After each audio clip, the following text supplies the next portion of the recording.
Lundi 3 avril 2023, Sonia De Villers recevait Frédéric Becbédé sur France Inter à l'occasion de la sortie de son dernier ouvrage, Confessions d'un hétérosexuel légèrement dépassé.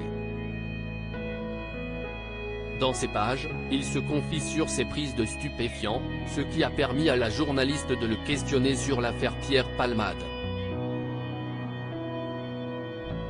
Frédéric Becbédé, réalisateur, critique littéraire, mais aussi animateur de télévision, a plus d'une corde à son arc.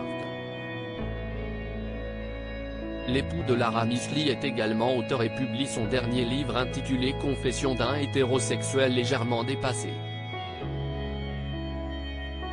Dans son ouvrage, il évoque sa génération et le temps qui passe. Frédéric Becbédé y fait une rétrospective de sa vie et ne manque pas d'évoquer les phases sombres qu'il a traversées.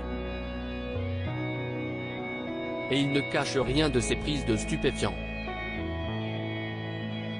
C'est au milieu des années 2010 qu'il dit adieu à la cocaïne, une drogue devenue has-been, expliquait-il dans l'Op, il m'a semblé que nous pratiquions ce rituel aux toilettes par habitude plutôt qu'enthousiasme.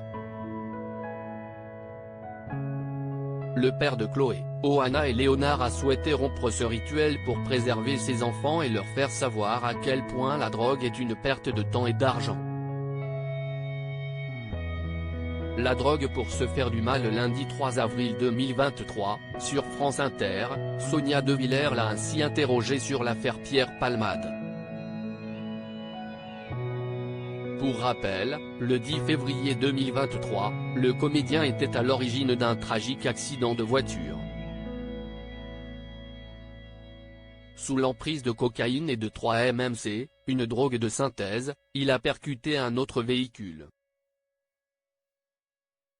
Les passagers ont énormément souffert de la collision, le conducteur et son fils ont été longtemps plongés dans le coma avant de rentrer chez eux après des semaines d'hospitalisation, tandis que la troisième passagère, enceinte, a perdu son bébé.